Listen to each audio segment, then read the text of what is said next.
La parole est à Monsieur Stéphane Peu.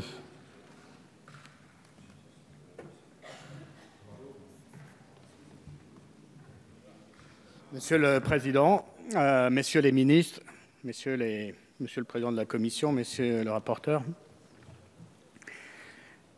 nous entamons donc le débat sur la loi logement et ce que je voudrais, enfin la loi Elan, mais ce que je voudrais d'abord dire, c'est à quel point la question du logement est au premier rang des préoccupations de nos concitoyens. Et il suffit, d'un certain nombre d'entre nous ici, d'avoir été ou d'être toujours un élu local pour savoir que dans la plupart des endroits de France, environ 8 demandes d'audience sur 10 d'un habitant à un élu local et sur un problème de logement. 8 sur 10. C'est dire à quel niveau de préoccupation se situe le logement dans le rang des préoccupations des Français. C'est avec l'éducation et l'emploi le pilier de l'intégration sociale pour les populations. Donc, on est sur un sujet au cœur des préoccupations de nos concitoyens, au cœur en particulier des plus jeunes et des plus modestes. Et c'est la raison pour laquelle le groupe communiste, comme sur l'ensemble d'ailleurs des lois, va s'attacher à la fois à défendre pied à pied tout ce qui pourra être fait pour améliorer ce qui doit être amélioré, ou tout ce qui doit être fait pour amoindrir les coûts portés contre l'intérêt des plus modestes. Mais à ce stade de la discussion générale, je voudrais m'en tenir à quelques remarques sur la philosophie du projet de loi et sur le fond. D'abord, on est souvent obligé de faire, avec les lois de ce gouvernement ou avec les discours de cette majorité, du décryptage sémantique. Alors, je m'y suis un peu essayé, et donc j'ai regardé, vous dites beaucoup, sur cette loi et sur d'autres, vous parlez beaucoup de la mobilité. Et alors, pourquoi pas? C'est bien, la mobilité. Mais quand on regarde de près, comment vous traduisez la mobilité dans les textes? En fait, le seul synonyme qu'on peut trouver à mobilité, c'est la précarité. Et c'est une précarisation supplémentaire, et en particulier des plus modestes. Puis, vous parlez souvent de simplification. Alors, on va simplifier. Qui peut être contre la simplification? Mais on regarde la traduction du mot simplification dans le texte et dans les propositions. Et en fait, au lieu de voir de la simplification, nous avons de la dérégulation, ce qui n'est pas la même chose. Parce qu'ici, on fait la loi et on fait la règle commune. Et donc, forcément, il y a un paradoxe à avoir, sous couvert de simplification, l'affaiblissement des normes, mais c'est par la norme et c'est par la loi que l'on défend les plus pauvres. Et puis, on parle souvent de l'assignation à résidence.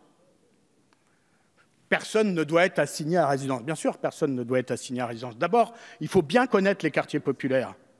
Moi, j'y habite, j'y ai élevé mes enfants, ils y sont à l'école publique, j'y habite toujours. Je peux vous dire qu'à chaque fois qu'on fait une opération de rénovation urbaine dans un quartier HLM et que vous demandez individuellement aux gens où ils veulent aller au terme de la rénovation, 80 à 90% d'entre eux disent qu'ils veulent rester là.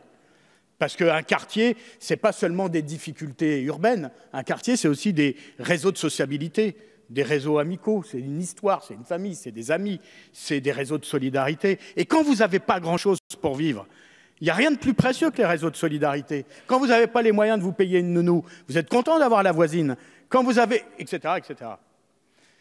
D'ailleurs, je fais remarquer qu'en 2003, la canicule, nous 6, 3, 2003, quand il y a eu la canicule et qu'il y a plein de seniors, plein de nos aînés qui sont décédés dans la solitude des grandes villes et de leur appartement, dans une ville comme la mienne, à Saint-Denis, à l'hôpital de Saint-Denis, la morgue de l'hôpital était disponible et accueillait tous les pauvres anciens qui étaient décédés dans les quartiers huppés de Paris. Parce que dans un quartier populaire, jamais on laisse un ancien, même si on ne le connaît pas beaucoup, sans nouvelles, si on ne l'a pas vu depuis pendant 2 ou 3 jours.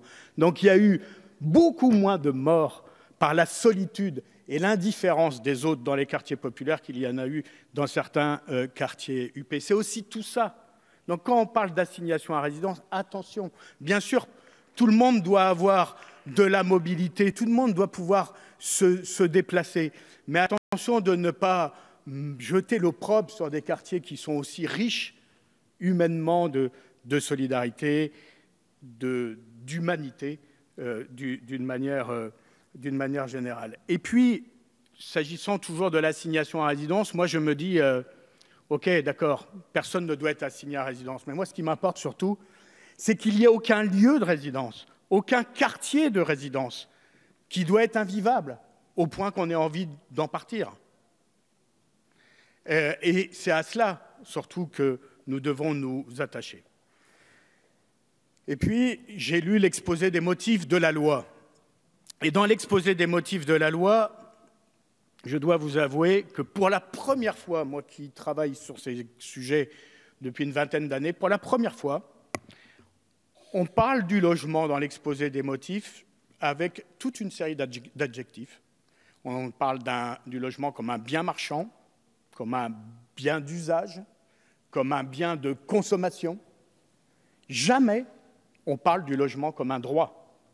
C'est la première fois que je vois une loi, une réforme qui traite de la question du logement et qui jamais, pas une ligne, ne mentionne le logement comme étant un droit, alors que dans notre pays, le logement est un droit à valeur constitutionnelle. Alors, c'est une dérive. Ce n'est pas seulement un oubli, mais c'est qu'en fait, quand on fait du décryptage sémantique et qu'on arrive à lever le voile sur les formules qui servent de papier cadeau, on a la vérité d'une philosophie. Et cette philosophie, c'est laquelle? C'est une philosophie qui pense qu'en confiant les clés de la réponse au problème du logement dans notre pays au seul marché, avec le moins d'entraves possible, le moins de régulation possible, on va trouver la solution à la crise du logement dans notre pays. Alors, la crise du logement dans notre pays, quelle est-elle? Ça a été dit et redit ici depuis hier soir, c'est 12 millions de personnes touchées dans notre pays par la crise du logement, c'est 2,8 millions de gens qui sont en situation de surpeuplement, d'absence de confort, de très grande précarité vis-à-vis du logement. Mais la crise du logement, c'est aussi une crise de la cherté du logement. Le principal facteur de dégradation du pouvoir d'achat ces 10 dernières années, ça a été l'augmentation du prix du logement. Il est passé de 18% à 25% du budget des ménages ces 10 dernières années. Et dans les régions en zone tendue, comme la région parisienne, ça peut atteindre 40% du budget des ménages. Donc, la crise du logement, c'est à la fois une crise quantitative, il n'y en a pas suffisamment, mais c'est aussi une crise du logement, c'est aussi sa cherté et c'est une crise du logement abordable. Donc quand on a une crise du logement abordable, quelle est la réponse à la crise du logement abordable, sinon de faire du logement abordable, en priorité? Et dans notre pays, les HLM, ces habitations à loyer modéré, qui ne sont pas le logement résiduel des plus exclus ou des plus pauvres de la société. Ça n'a pas été pensé comme ça dans notre modèle économique et dans notre modèle social. Les HLM, c'est le logement qui loge 75% du salariat français, parce que c'est un logement généraliste, c'est un logement qui est un creuset d'intégration, un creuset de mixité sociale. C'est ça l'histoire des HLM, et c'est cette histoire-là qu'il faut préserver. La mixité, le caractère généraliste, le fait de loger les salariés qui le souhaitent. Donc la seule réponse à la crise du logement, si on l'analyse correctement, c'est de développer le logement abordable, et notamment par le biais des habitations à loyer modéré qui doivent être confortées. Alors j'avais dit, lors de la conférence du consensus, j'avais invité des ministres qui avaient plutôt accueilli ma proposition positivement. Je leur avais dit, attention, avant de mettre le pied dans une réforme de ce type, faites de la comparaison, notamment de la comparaison en Europe.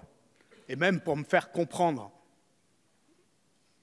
de la Macronie, n'y voyez pas de mots péjoratifs, en tout cas de la nouvelle majorité, je leur avais dit, faites de la comparaison, j'avais même dit, pour être bien compris, faites du benchmarking. Et on m'avait dit oui, mais il n'y en a pas eu.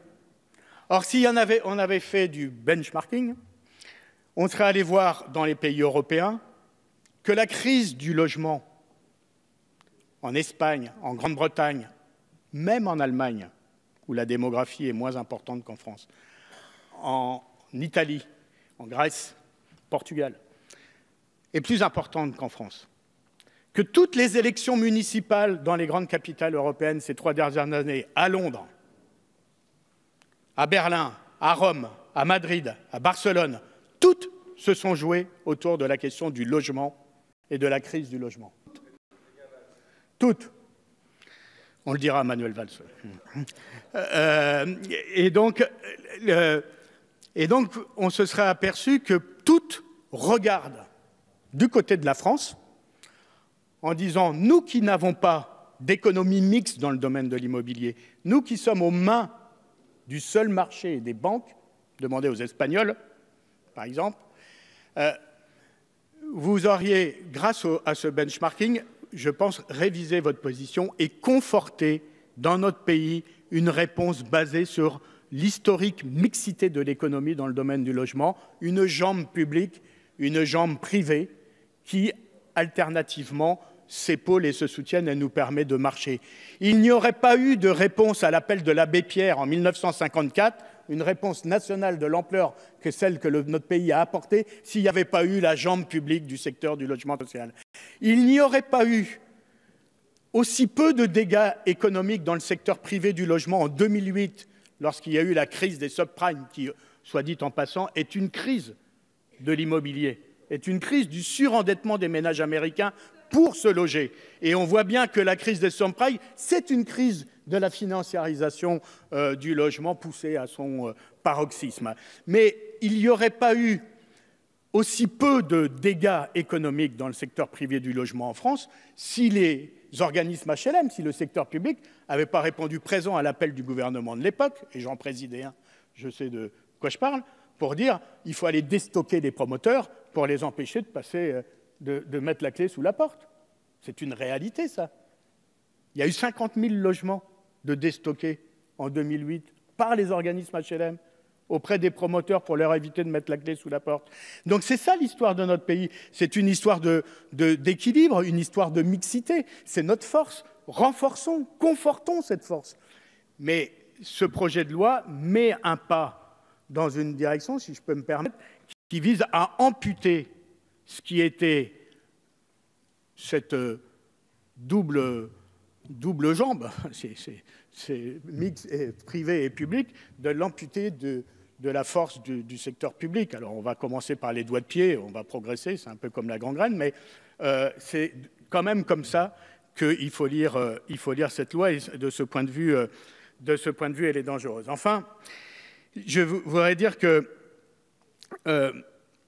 quand bien même on donne au marché les clés, ayez au moins conscience, et c'est des libéraux qui le disent, et pas moi qui peut être suspect de ne pas aimer le marché, mais des libéraux disent eux-mêmes que le marché, à défaut d'être immoral, il est amoral.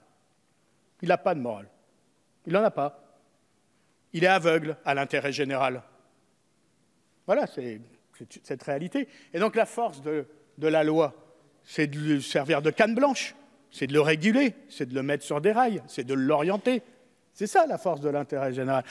Donner les clés sans régulation ou en ôtant les régulations, eh ben c'est s'exposer à un marché qui va se détourner de l'intérêt général, creuser un peu plus les inégalités. Et puis, c'est la raison pour laquelle je ne partage pas du tout dans le projet de loi les entreprises de dérégulation qui sont la réduction des normes d'accessibilité en revenant sur ce qui avait été des avancées. Je pense notamment aux normes handicapées, on peut en dire ce que l'on veut, mais ça a été une avancée pour les handicapés. Regardez comment réagissent toutes les associations d'handicapés. Elles sont vent debout contre votre projet de loi en disant « mais pourquoi ces avancées qu'on a mis des années, voire parfois des décennies à obtenir, d'un seul coup, on va réduire les normes handicapées à peau de chagrin ?» Ça, c'est pour les normes handicapées, mais je pourrais parler d'autres normes, d'autres règles qui ont été un progrès dans l'habitabilité du logement, dans son confort, dans sa capacité à être adapté. Mais quid de l'affaiblissement du pouvoir des architectes dans l'acte de construire? Et que dire des architectes des bâtiments de France, dans un pays comme la France, avec le patrimoine paysager et bâti que nous avons? Mais moi qui suis à Saint-Denis, ville des rois de France, de la basilique royale, du Carmel, supprimer l'avis des conformes des architectes des bâtiments de France pour construire, mais je vous le dis, c'est une catastrophe. Et je disais en commission, Malraux doit se retourner dans sa tombe. Enfin, franchement, n'appliquons pas à notre loi la dérive symbolique qui consiste à avoir, pour s'occuper du patrimoine dans notre pays, il y a quelques décennies, André Malraux et aujourd'hui Stéphane Bern. Je vous en prie, essayons d'avoir dans la loi un tout petit peu plus de rigueur et un tout petit peu plus de protection. Et puis, l'autre aspect, l'autre dérégulation, c'est l'affaiblissement du pouvoir des maires, qui se situe à pas mal d'endroits de la loi. On affaiblit le pouvoir des maires, ils n'ont plus leur avis à donner sur les ventes HLM. Parfois, le permis de construire leur est enlevé au bénéfice de telle ou telle opération d'urbanisme. Bref, j'ai énuméré ici toutes les amputations du pouvoir des maires. Mais moi, je vous dis une chose, entre les dérégulations, l'affaiblissement du pouvoir des maires dans l'acte de construire, la technocratisation qui s'ensuit, parce que c'est de ça dont il s'agit, parce que tous les endroits vers lesquels ces pouvoirs sont transférés sont transférés vers des structures qui ne sont pas directement issues de la souveraineté populaire, pas directement issues du suffrage universel, et sont souvent des lieux de la technocratisation de la décision publique. Mais franchement, je le vis comme un immense retour en arrière. Et essayez d'analyser, contrairement à ce que beaucoup de journalistes sans mémoire et sans culture écrivent sur les banlieues. L'urbanisme des bars et des tours, c'est l'héritage de quoi? De municipalités qui voulaient flatter un électorat populaire en le logeant? Mais c'est rien connaître à l'histoire de ces bars et de ces tours. L'histoire des bars et de ces tours, c'est De Gaulle dans un hélicoptère avec le préfet Delouvrier qui survole la région parisienne et qui dit à Delouvrier, vous allez me mettre de l'ordre là-dedans. Et ça se traduit par quoi, de l'ordre là-dedans? Ça se traduit par l'autoroute A1 qui saigne la ville de Saint-Denis et la Seine-Saint-Denis de part et d'autres, qui met des quartiers populaires directement sous les gaz de la plus grande autoroute européenne. C'est des milliers d'expropriations de gens qu'on maltraite d'une façon considérable, et c'est la construction des 4000 de la Courneuve. Jamais les 4000 de la Courneuve ont été construits à l'initiative du maire de l'époque, des élus locaux de l'époque. Ça a été une décision. Vous aviez 2 ou 3 cabinets d'architectes, ils allaient chez le ministre du Logement de l'époque et ils signaient des contrats pour des milliers de logements. Et il n'y avait pas de plan d'urbanisme. Et le seul plan d'urbanisme qui faisait la règle, c'était le chemin de grue. D'où les bars et d'où les tours. Et donc, revenir à un urbanisme centralisé, autoritaire et dérégulé, c'est laisser la porte ouverte à ce qui, hier, a fait l'urbanisme des bars et des tours dont nous nous plaignons tant aujourd'hui. Et c'est à partir de 82 et des lois de la décentralisation, des lois sur le rôle des architectes, c'est à partir de là, et c'est seulement à partir de là, qu'il y a eu une rupture avec l'urbanisme des bars et des tours et qu'on a fait du logement, social ou pas social, HLM ou pas HLM, du logement qui était quasiment indifférencié. Qui aujourd'hui peut distinguer un logement HLM d'un logement privé dans une rue parce qu'il a une qualité architecturale identique, des qualités de normes identiques? Personne ne peut le différencier. Et c'est comme ça qu'on fait de la mixité sociale, pas en faisant du logement low cost, pour les plus modestes, pas en faisant de pauvres logements pour de pauvres gens. C'est comme ça donc cette loi revient, sous prétexte de réinventer le monde, revient à des vieilles recettes qui ont produit que des effets négatifs. Donc, je vous mets en garde sur cette dérive et j'aurais préféré qu'on essaye de conforter ce qui existe dans notre culture publique, dans les avancées qu'on a su enregistrer au fil des ans, ce qu'on aurait pu faire en matière d'avancées et de progrès. Enfin, et pour terminer, la vraie poutre maîtresse de cette loi, c'est le logement social. c'est le logement HLM. Vous n'aimez pas les HLM. Vous considérez que c'est une anomalie. Et donc, vous avez fait un acte 1 de l'affaiblissement des HLM par la loi de finances, moins 3 milliards d'euros, alors que le secteur privé, lui, qui est le vrai secteur spéculatif à l'origine de la hausse des prix, est totalement préservé des efforts à consentir. Acte 1, on affaiblit les HLM, on leur met un genou à terre en leur prenant 3 milliards. Acte 2, on les oblige à se regrouper. Et moi, je vous le dis, parce que j'entends les lobbies qui tournent autour de cette loi, l'acte 3 sera, après l'affaiblissement, le regroupement, sera l'ouverture de ces groupes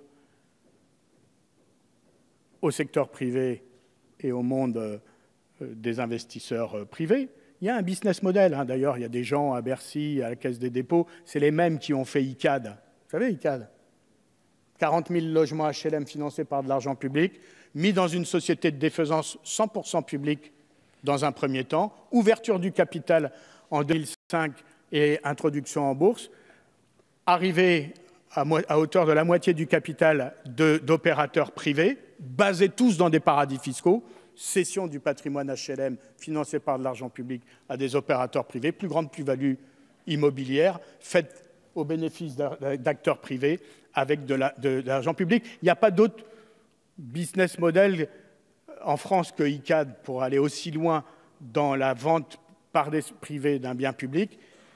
Et leur propre business model à eux, c'est les oligarques russes, parce que je ne vois pas ailleurs que chez les oligarques russes une telle méthode qui consiste à prendre des biens financés par la collectivité et par la société et ensuite de les privatiser pour les vendre pour son propre intérêt. Excusez-moi, et c'est moi qui vous le dis, je ne pense pas que ça puisse être un modèle d'aller copier les oligarques russes qui se dépècent un pays de ses biens publics. Alors, sur le logement HLM, je le dis, et ce n'est pas parce que l'Union sociale de l'habitat a signé avec le gouvernement dans une décision prise par, je vous le dis pour en faire partie, quelques bureaucrates coupés de leur mandant, contre l'avis de leur base.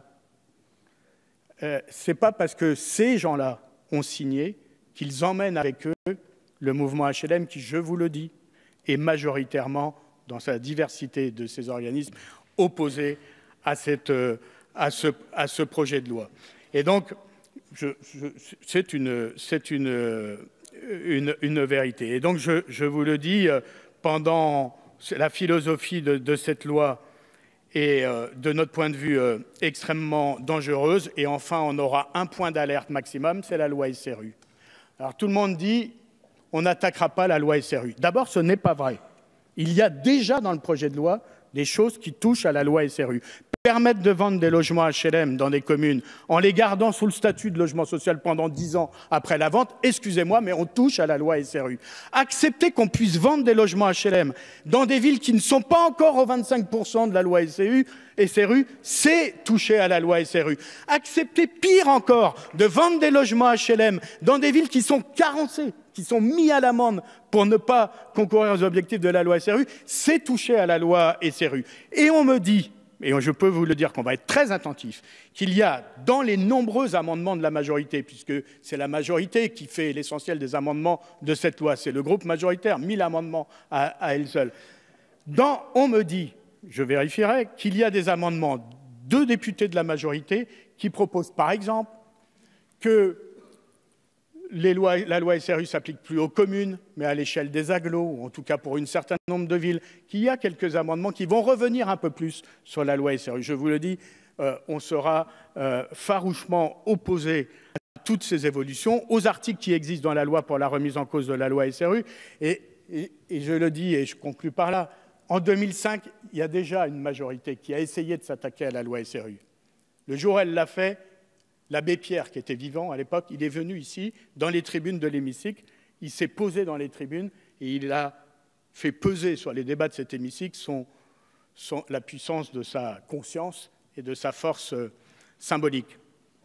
Le président Chirac, à l'époque, il a dit à sa majorité, hors de question de revenir sur la loi SRU. Il leur a dit, on ne fera pas ça. Et sa majorité a suivi. Elle était disciplinée. Elle a suivi le président Chirac de l'époque. Et grâce à la présence de l'abbé Pierre et à la conscience, ou en tout cas au sens politique, au moins, du président de la République de l'époque, il n'y a pas eu de remise en cause de la loi SRU. Alors, l'abbé Pierre, il ne pourra plus venir. C'est pas sûr. Mais en tout cas, l'abbé Pierre ne pourra plus venir. Mais je vous en conjure, ne touchez pas à la loi SRU. Et si vous y aventurez, vous nous aurez en face de vous. Merci. Merci, mon cher collègue.